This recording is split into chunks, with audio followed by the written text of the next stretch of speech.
Mudah-mudahan hidup semakin berkah. Assalamualaikum warahmatullahi wabarakatuh. Waalaikumsalam warahmatullahi Waalaikumsalam wabarakatuh. warahmatullahi wabarakatuh. Alhamdulillah rabbil alamin wa bihi nasta'in wa ala umurid dun ya waddin. Asyhadu an la ilaha illallah wahdahu la syarikalah wa asyhadu anna Muhammadan abduhu wa rasuluhu la nabiyya wa la rasula ba'da amma ba'd. Puji syukur kita aturkan kepada Allah Subhanahu wa taala pada malam hari yang mulia ini di waktu yang sangat berbahagia ini atas izin limpahan rahmat, nikmat dan karunia dari Allah kita telah dipertemukan dalam sebuah majelis online yang insya Allah dimuliakan Allah Subhanahu wa taala. Salawat dan salam Allahumma salli ala nabiyyina Muhammadin wa ala alihi wa ashabihi ajmain.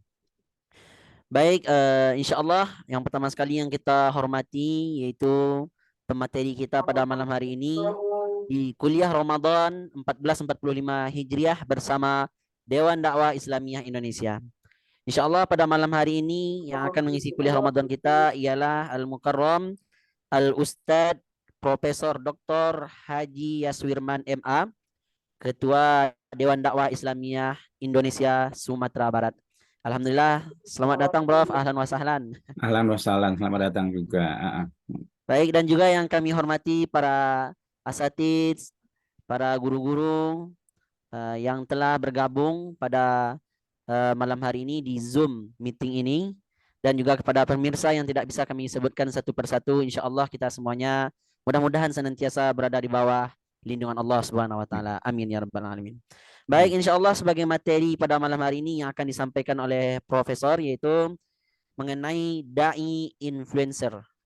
Nah, untuk lebih memahaminya, marilah sama-sama kita simak dan kita dengarkan tanpa memperpanjang mukadimah kepada Al-Ustadz Profesor Dr. Haji Yaswirman MA. Waktu dan tempat kita persilahkan dengan segala hormat. Baik, terima kasih Ustadz Yasir Nasir ya. Yasir dari Pondok Pesantren Muhammad Nasir di Alahan Panjang. Hadir juga malam ini kita lihat Ustadz Adian mungkin lagi ada kegiatan lain, sebentar lagi kita bergabung.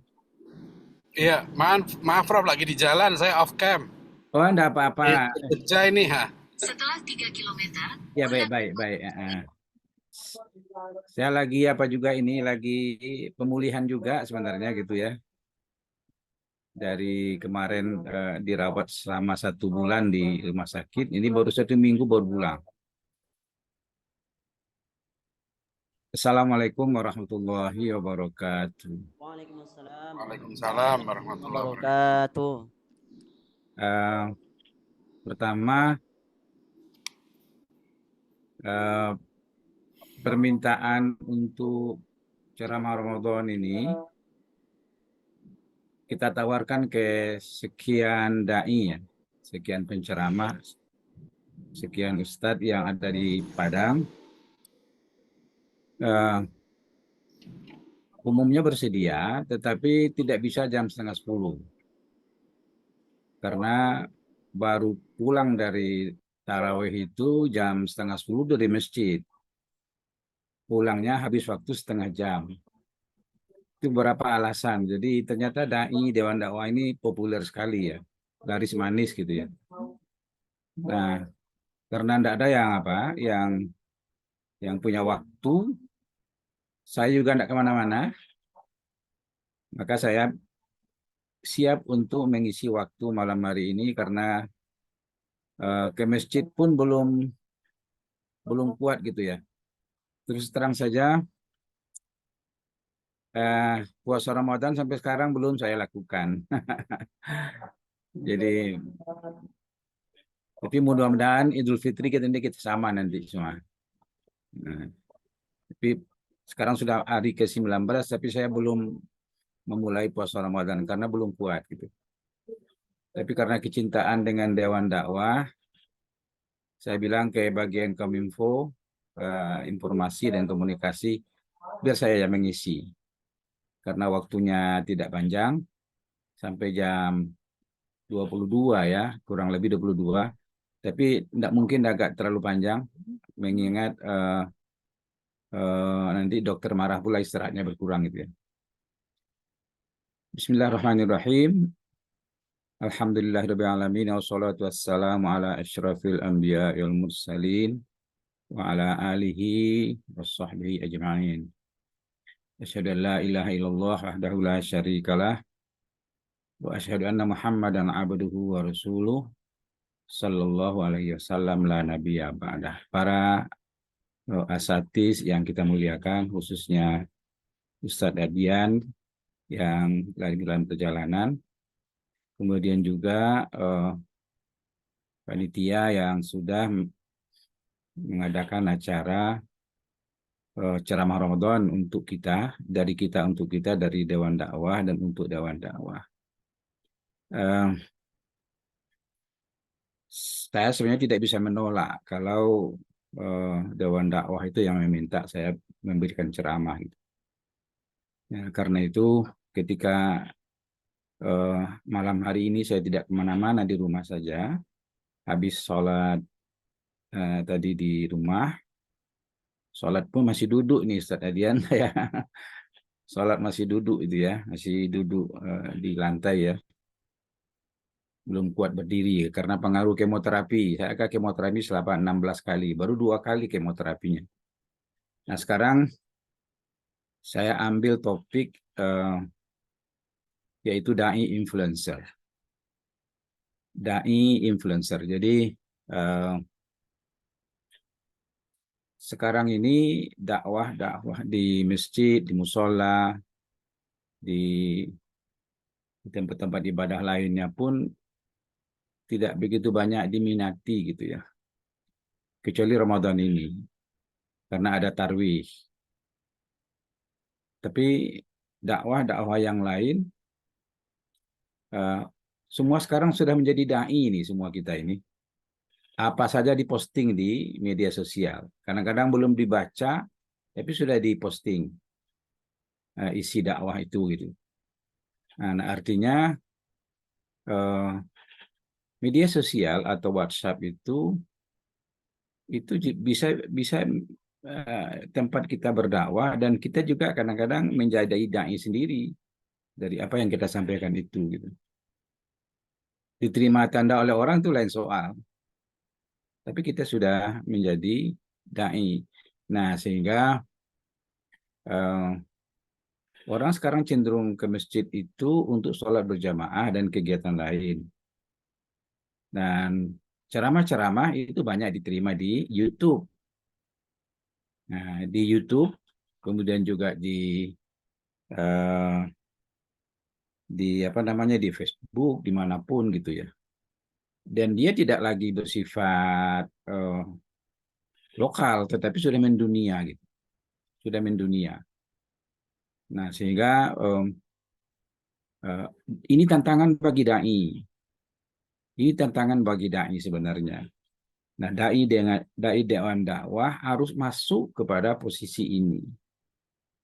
Harus masuk kepada posisi ini yang disebut dengan influencer itu. Sekarang saya coba ambil apa namanya ini, mudah-mudahan bisa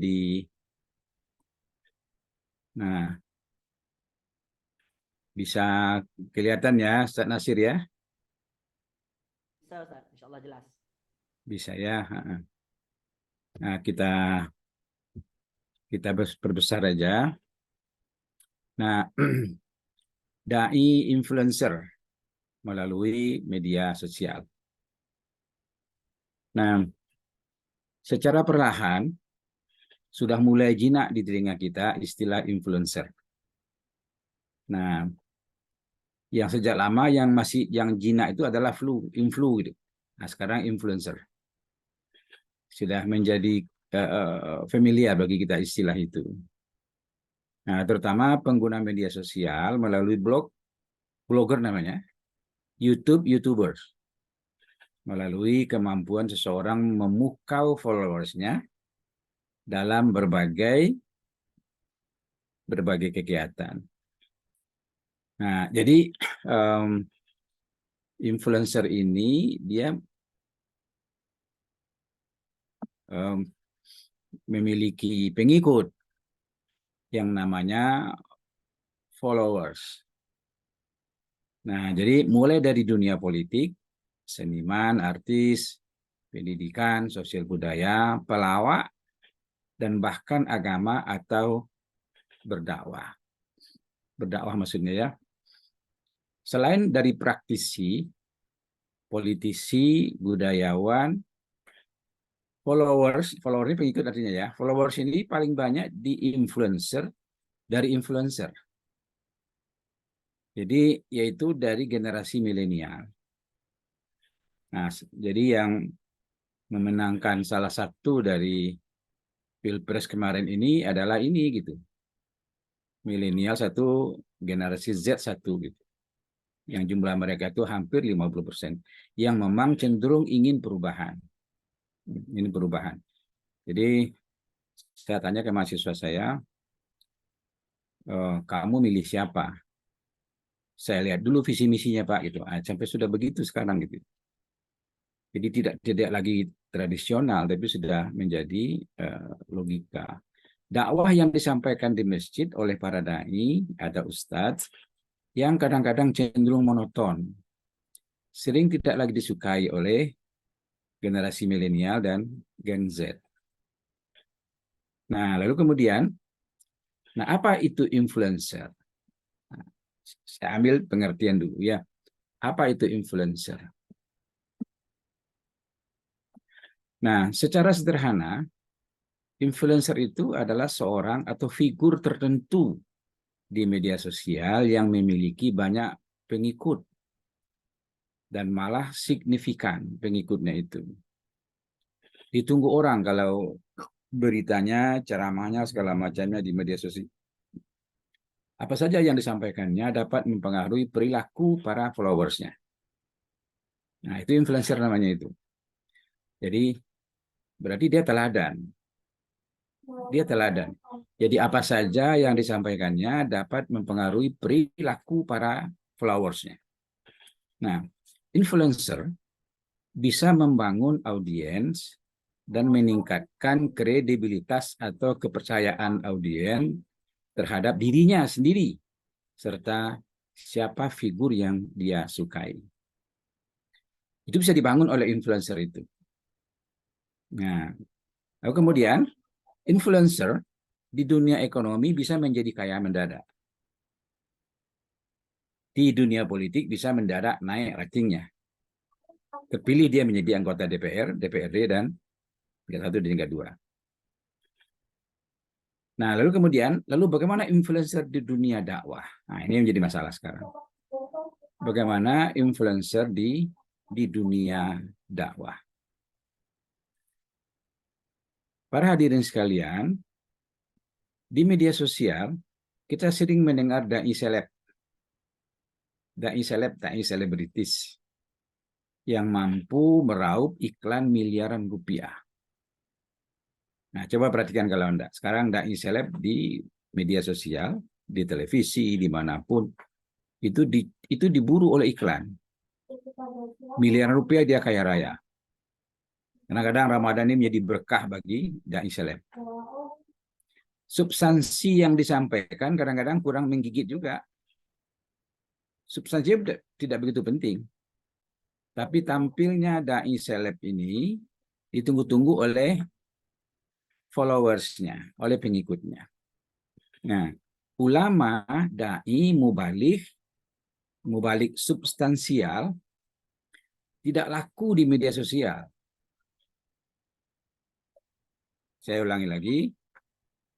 Ulama, dai, mubalik yang substantif, yang tidak bisa melawak ya, tidak bisa melucu segala macam, itu tidak laku di media sosial.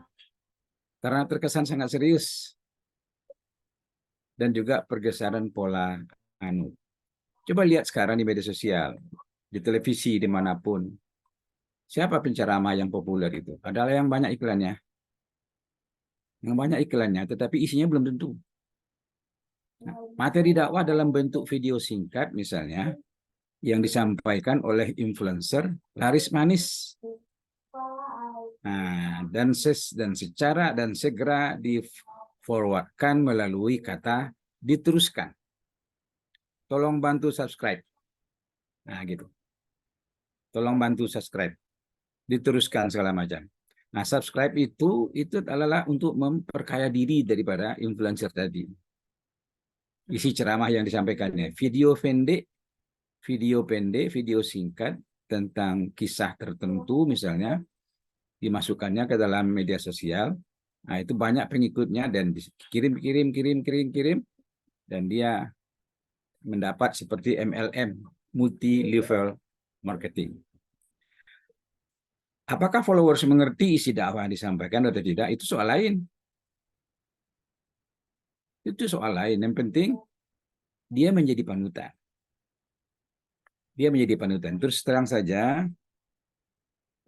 followers yang sering diundang saya ambil contoh lah ke Padang misalnya itu ya. Itu adalah followers yang meminta konsesi dulu kepada yang mengundang. Kami ingin mengundang ustadz, mengundang kiai untuk ceramah di masjid kami. Boleh.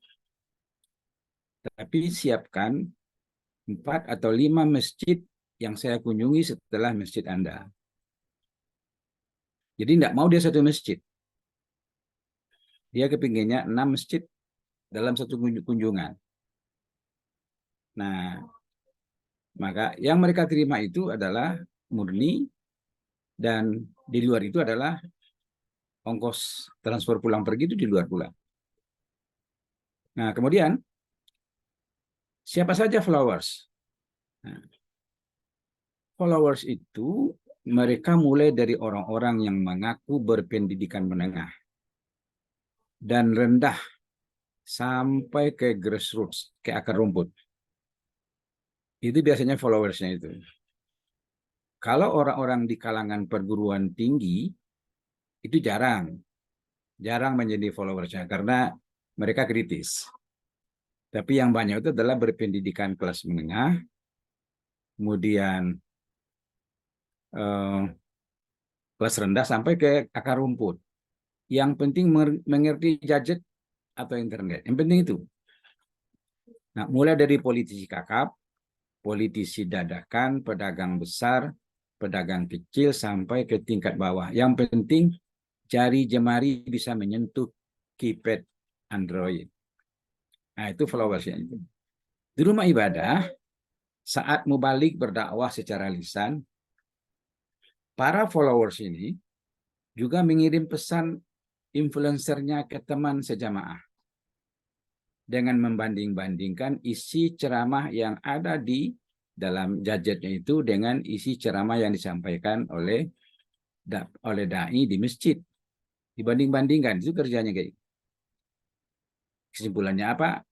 Mendingan isi ceramah dari influencer daripada ceramah yang disampaikan oleh Ustadz. Nah, menarik lagi, ceramah oleh influencer di media sosial ada selingan yang menggelikan, mengundang adrenalin untuk terlena sejenak. Nah, coba ini yang tidak suka kita gitu ya. Ketika kita mendengar, melihat apa yang di media sosial, di YouTube segala macam, ada saja kalimat-kalimat yang kadang-kadang mengganggu kita. Padahal dalam Al-Quran itu sudah dijelaskan wal yaghdud min absarihim wal yakhfaz furujahum. Tetapi kita terlena dengan itu gitu. Nah, sehingga isi ceramah ini campur baur antara yang kita terima dari influencer dengan seling-selingan yang menggelikan itu. Nah, kemudian kita lihat kondisi umat Islam. Sejak masa awal pertumbuhan dan perkembangan Islam, umat Islam sudah memiliki aliran, mazhab, dan gerakan-gerakan yang berbeda. Munculnya aliran, mazhab, gerakan itu karena perbedaan cara pandang terhadap posisi akal dan wahyu. Tidak pelak lagi perbedaan itu mewarnai keberagaman umat Islam Indonesia. Nah, sebenarnya perbedaan itu hanya bersifat furu'iyah, pada tatanan tanawu pengayaan penafsiran. Tetapi tidak terelakkan lagi berpotensi menjadi tanazu, yaitu benturan horizontal. Nah, fenomena keberagaman tekstual formalistik di situ, di satu sisi cenderung diperhadapkan dengan fenomena keberagaman liberal kontekstual. Ini agak apa istilah yang saya sampaikan, saya ulangi lagi. Fenomena keberagaman tekstual formalistik di satu sisi cenderung diperhadapkan dengan fenomena keberagaman liberal kontekstual. Sebenarnya, kedua fenomena ini berpotensi mencerdaskan umat, tetapi influencer menjadikannya berhadap-hadapan. Sehingga umat menjadi bercerai-berai, bertikai segala macam. Yang satu ditampilkan dengan wajah radikal, dan yang satu moderat bahkan liberal. Nah, sebenarnya radikal itu bermakna positif sebenarnya, yakni berpikir secara mendalam tentang sesuatu, deep analysis. Tetapi Barat menafsirkannya dengan gerakan negatif. Bahasa Minangnya ini, ya, Bapak Ustaz semua, tabujo lalu terbelintang patah. Jadi itu istilahnya jangan ada yang menghambat. Kalau sudah radikal, menurut kami ya radikal semua. Jadi karena itu, yang radikal itu adalah pendapat filosofis sebenarnya, positif ya. Radik itu berpikir secara mendalam. Tetapi Barat menafsirkannya dengan cara negatif. Nah, kenegatifan itu dimulai dari furu'iyah tadi, bukan dari asal gitu. Misalnya begini sekarang, ada ISIS yang melakukan pengeboman di acara konser musik di Rusia. Maka ISIS bertanggung jawab dengan menyebut nama-nama gitu. Tapi saya ragu, apakah itu betul umat Islam atau tidak. Tapi mereka diperalat sebenarnya untuk itu, dan di belakangnya adalah Amerika Serikat. Nah, kemudian kita ikut-ikutan memaknainya secara negatif. Sehingga sesama kita bentrok secara horizontal dan Barat pada sisi lain ketawa-ketawa.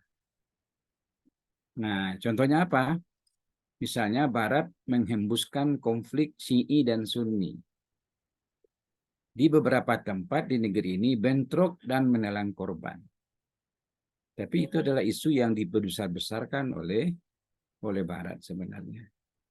Dan ini peluang, influencer ini peluang bagi dia ini untuk menjadi mengacaukan umat Islam. MUI hanya bilang Syi'i ajaran yang menyimpang dan perlu diwaspadai. Tetapi umat Islam yang mengatasnamakan diri Sunni ngomong ajaran sesat dan menyesatkan. Harus dibumi hanguskan di Nusantara ini. Sini saya sudah berbeda pendapat gitu ya. Nah kemudian di kalangan Sunni juga bentrok halus-halus kasar. Misalnya antara yang kunut dengan yang non kunut. Antara tahlilan, yasinan dengan non tahlilan dan non yasinan. Antara 8 rakaat dengan 20 rakaat tarwih. Tarikat tertentu yang duluan atau yang belakangan puasa dari pemerintah. Itu ditampilkan di media sosial itu agar terjadi perbedaan secara horizontal. Nah, pemerintah kadang-kadang terbawa arus. Seharusnya menjadi fasilitator, tapi terjerembab juga mengejas justifikasi antara kebenaran hilal hisab. Tak pelak pula ormas tertentu membonceng di pakase lebar pembuat keputusan. Pakase itu tempat duduk di belakang yang panjang itu tuh. Pakase namanya kalau di Padang. Membuat keputusan dan ormas lain dianggap sebagai oposisi. Nah, ini sasaran empuk bagi para influencer melalui blog dan YouTube. Menguruk keuntungan juga mereka di sini. Nah, karena mereka mewawancarai para tokoh antara kedua belah pihak. Dan di situ datanglah iklan untuk memperkaya diri influencer. Nah, sekarang masalahnya yang berikutnya adalah influencer ini meminimalisir radikalisme atau memupuk radikalisme gaya baru. Nah, kita concern memberantas radikalisme dan menentang liberalisme dalam bentuk gerakan, apalagi mengarah kepada saling menyalahkan dan bentrok secara horizontal.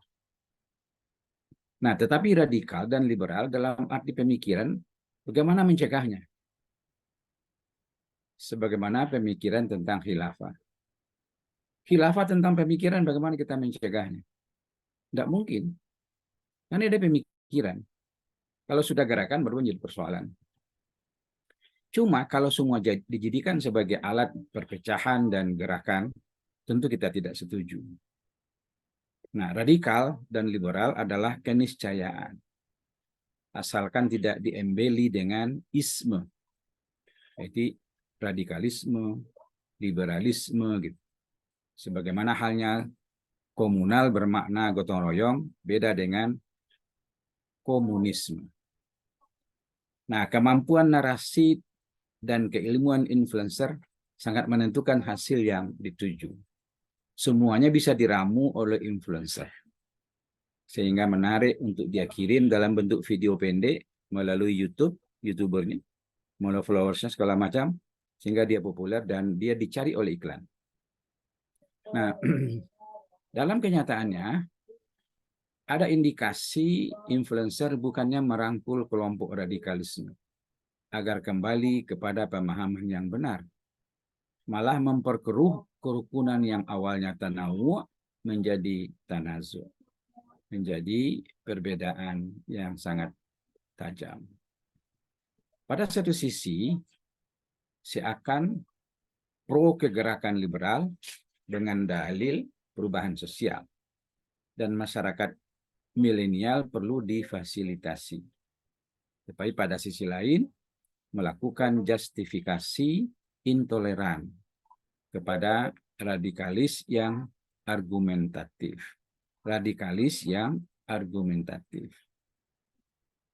Nah, kalimat intoleran adalah musuh bangsa dan perlu digalakkan kesalehan sosial, sering dibangun oleh influencer melalui akun Twitter, blog, atau YouTube mereka.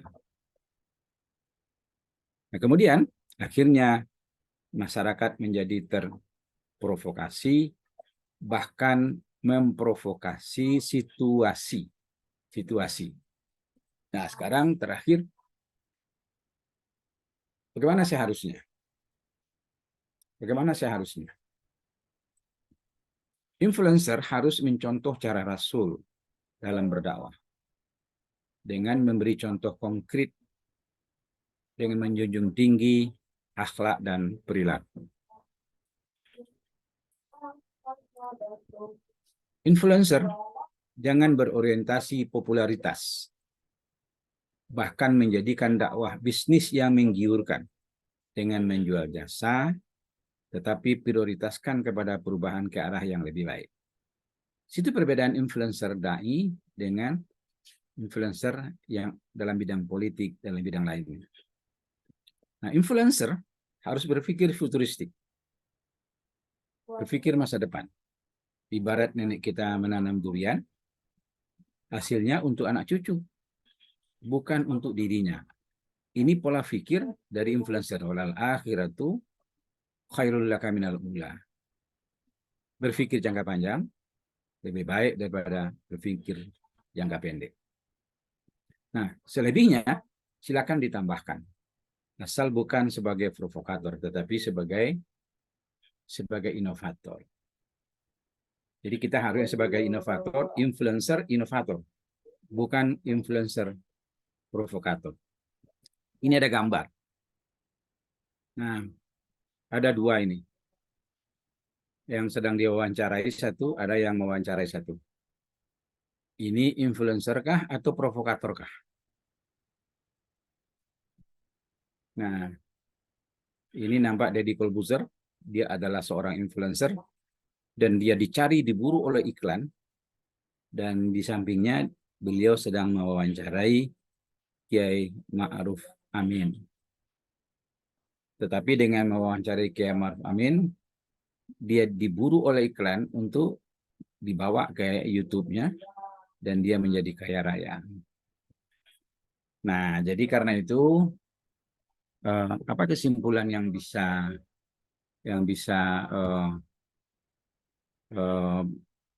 saya sampaikan pada kesempatan malam hari ini, karena dengan kondisi maaf kesehatan yang belum begitu pulih ya,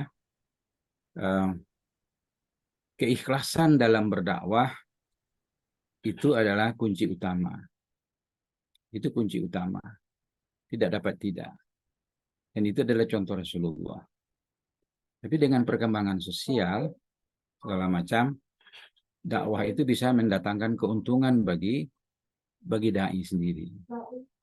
Bagi dai sendiri. Jadi terus terang, kita contoh aja teman-teman di Malaysia. Malaysia mereka hanya pergi berdakwah saja. Mereka tidak mencari keuntungan dari dakwah yang mereka sampaikan karena mereka berdagang segala macam.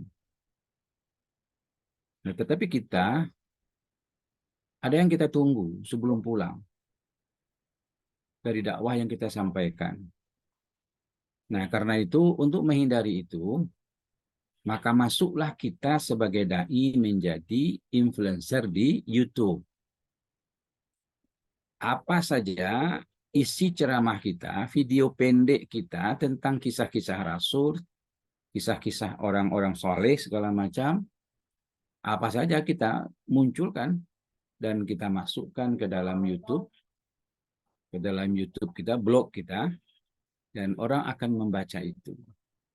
Semakin banyak orang membaca, semakin banyak orang mengirim, maka kita yang memiliki bahan awal itu akan mendapat keuntungan yang layak tasib, yang tidak terhingga. Dan itu juga mendatangkan keuntungan bagi kita.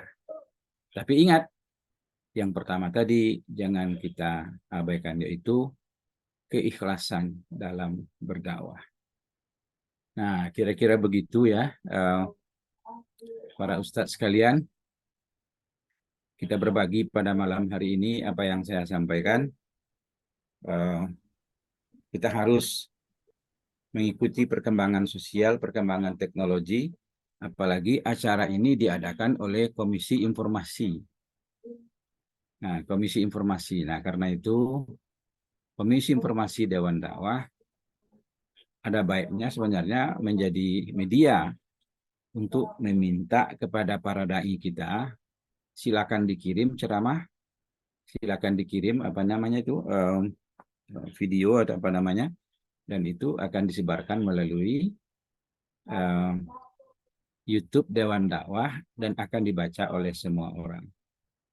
Dan dia tidak terbatas pada waktu, pada lokasi, pada tempat, pada kota segala macam, dan dia sampai ke dunia manapun. Jadi karena itu saya dulu pernah 2009 itu ke Tokyo, diundang oleh kedutaan besar, berceramah di situ. Malamnya langsung teman saya di Padang mengomentari, "Wah, sudah sampai ke sana Anda ya, bagus ceramahnya segala macam." Padahal itu tidak saya yang memasukkan ke dalam YouTube, tapi itu dimasukkan secara otomatis ke dalam YouTube sehingga dibaca orang. Dan ketika itu malah ketika ada dialog, tanya jawab, itu seluruh umat Islam dari Indonesia di seluruh negara tertentu, sampai ke Amerika Serikat, ketika itu juga sampai ke Swedia segala macam, bertanya secara langsung ketika saya memberikan ceramah di situ. Nah, cuma saya tidak begitu minat untuk membuat YouTube, sehingga saya tidak populer. Dan 2014 saya juga pernah diundang ke Sydney, Sydney, kemudian juga Melbourne, Canberra, dan Brisbane untuk berceramah 1 bulan penuh di situ, bulan puasa. Dan ternyata isi ceramah saya itu ketika saya diundang Setelah pulang saya diundang ke Bukit Tinggi, maka orang di situ mengatakan, Bapak rupanya sudah keliling dunia ya. Padahal saya tidak membaca apa yang saya sampaikan di situ. Nah, jadi foto yang saya tampilkan di apa ini di apa namanya ini yang tampilan ini itu foto ketika saya berceramah di Sydney. Nah, jadi itulah yang mempopulerkan kita gitu. Dan kita dapat uang. Kita dapat uang. Dan tidak terhingga uang yang kita peroleh dari situ. Tapi keikhlasan jangan sempat ditinggalkan. Itu yang penting itu, keikhlasan. Keikhlasan jangan sempat dikurangi. Kendatipun kita jadi kalau kita berceramah misalnya di masjid kita, kita punya jamaah. Kita punya jamaah. Nah, karena itu kalau ada kita punya grup jamaah di masjid, maka kita berkewajiban menyampaikan isi ceramah kita melalui YouTube dan kita sudah otomatis menjadi influencer di situ. Nah, influencer itu adalah orang yang mempengaruhi orang lain dengan sikap, dengan ucapan, dengan bahasa, dan menciptakan perubahan kepada area yang lebih baik, futuristik. Itulah yang saya sebut dengan influencer itu, gitu ya. Itulah yang influencer itu. Itu kira-kira isi ceramah saya pada malam hari ini. Mudah-mudahan bermanfaat ya dan menambah wawasan, menambah ilmu, dan kalau nanti dipraktekkan juga menambah duit. Menambah duit juga gitu ya, sambil kita berkegiatan juga menambah duit. Dan terakhir teman saya, tapi dia tidak penceramah, tetapi dia populer sekarang di hukum tata negara, yaitu Ferry Amsari. Bukan teman malah, tapi mahasiswa malah, Ferry Amsari. Itu sudah diburu oleh iklan. Sudah diburu oleh iklan gitu ya. Jadi sehingga dia tidak perlu lagi mengajukan permohonan untuk seminar segala macam. Sudah diburu oleh iklan. Nah, ketika kita dai diburu oleh iklan, tentu iklannya iklan yang sopan ya, yang sesuai dengan pengembangan keislaman gitu ya. Nah, orang iklan itulah yang membayar kita. Orang iklan itulah yang membayar kita gitu.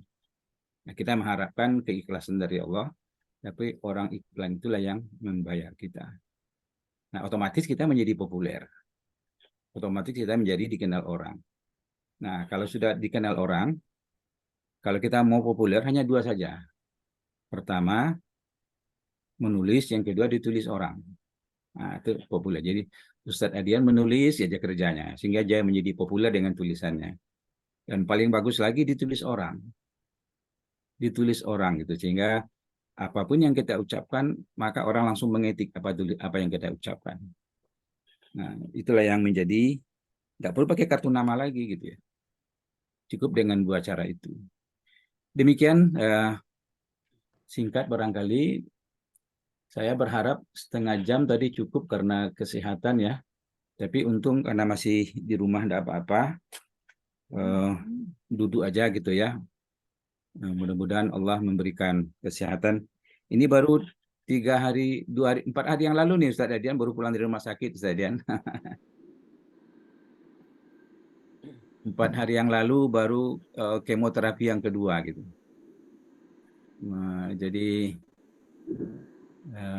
waktu acara dulu awal-awal dulu 2021 saya juga lagi di Jakarta juga nih Ustaz Adian kan di di Darmais.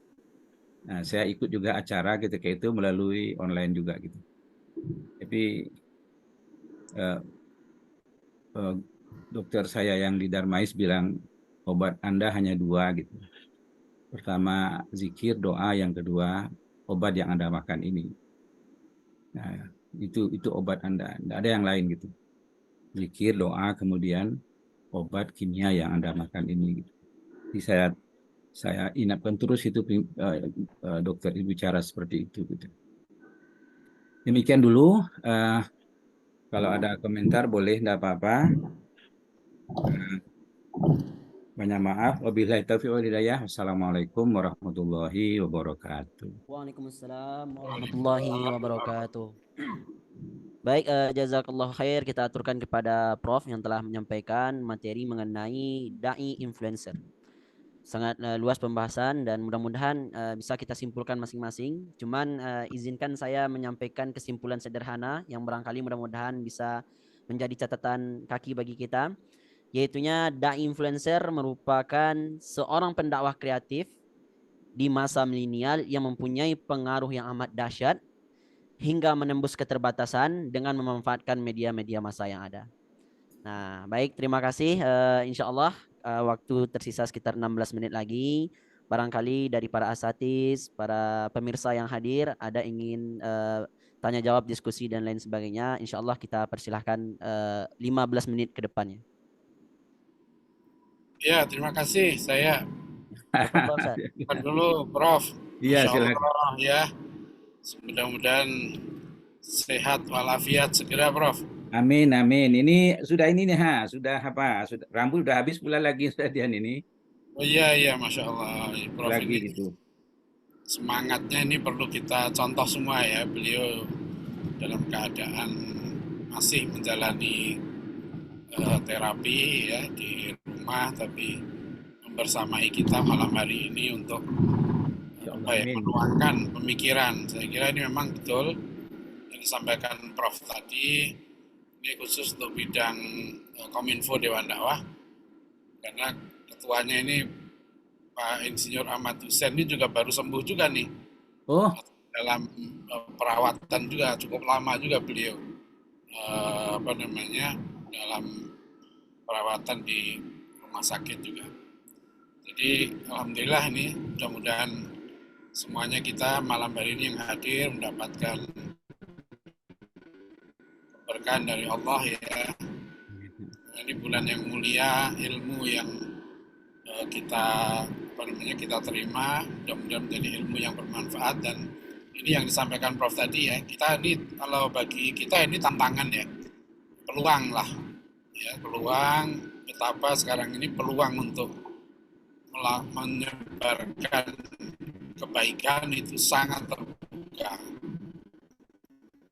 ya.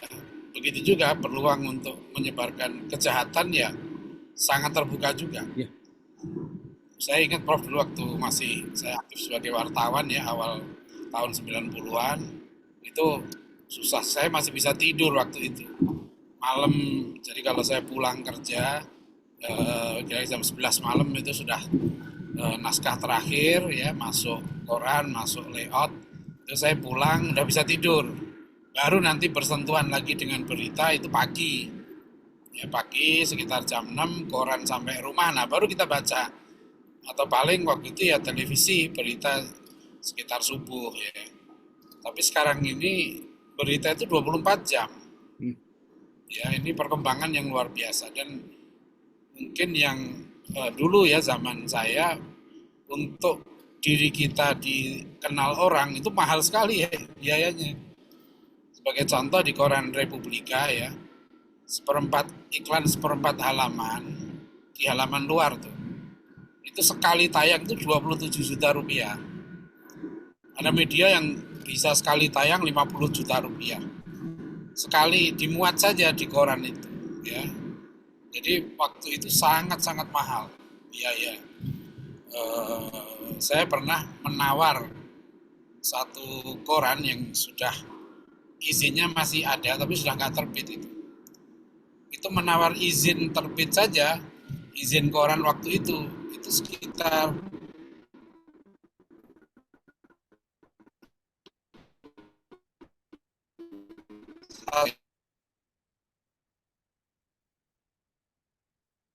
miliar lebih ya. Untuk kita informasi. Dan sekarang ini, nah kalau kita tidak hati-hati ya, kita tidak punya kekuatan framework berpikir ya, maka ada satu fenomena globalisasi yang disebut sebagai powerless society ya, masyarakat yang tidak berdaya karena kebanjiran informasi dan kebingungan untuk menentukan merumuskan informasi itu. Jadi akhirnya dia bingung sendiri karena tiap hari banyak baca berita dengan informasi, akhirnya nggak berbuat apa-apa karena informasi itu tidak membangun satu kerangka berpikir yang betul dan kemudian bahkan tidak menggerakkan untuk melakukan suatu kebaikan. Ini yang perlu kita waspadai di era keterbukaan informasi, kebebasan, ya. Tapi kita harus, kalau kata Pak Natsir kan, dai itu harus mengambil sisi peluang. Ya. Dai itu di tangan hambatan, peluang sekecil apapun gitu, harus dimanfaatkan. Sekarang ini dengan peluang sekarang ini ya perlu, ya, tapi tetap tadi Prof ingatkan, saya garis bawahi betul ya, tentu dengan keikhlasan, niat keikhlasan ya, dan juga dengan ilmu ya, ketiga dengan kebijakan, bil hikmah, sangat penting karena mungkin kita benar ya, tapi kita harus tahu juga kapan harus disebarkan ya, pada waktu apa, kebijakan ya, bil hikmah. Saya kira itu tambahan saya. Sekali lagi kita doakan bersama ya, mudah-mudahan Prof. Yasirman ya segera diberikan kesehatan oleh Allah, diberikan kesabaran dan juga ketenangan. Insya Allah kita ambil ilmu dan hikmah dari beliau yang sangat berharga. Mungkin ada yang lain, silahkan. Ya. Silakan ada yang lain. Malah Jumat besok ini Ustaz, Ya. kita akan ke Pariaman, tapi saya izin tidak pergi. Jadi masjid-masjid yang dibangun oleh Muslimah Kuwait, kemudian juga yang dari Rabitah, segala macamnya, itu mengirim itu. Biasa barangkali tempat lain juga mengirim tembakau berbuka bersama, segala macam. Itu akan kita antar ke sana gitu ya, di Pariaman. Ya. Baik, silahkan. Kalau nggak ada, nggak apa-apa, kita akhiri. Prof juga harus istirahat. Ya, terima kasih. Terima kasih banyak Ustadz Adian yang berkenan hadir ya. Kemudian juga Yasir ini dari Alahan Panjang. Kemudian juga yang lain mungkin gangguan video atau apa, tetapi saya yakin ya, kita yakin teman-teman kita mendengarkan apa yang saya berikan. Kalau misalnya teman-teman dari berbagai wilayah perlu bahan yang saya buat tadi itu, saya insya Allah akan saya kirim melalui Kominfo. Insya Allah akan saya kirim ya, akan saya kirim.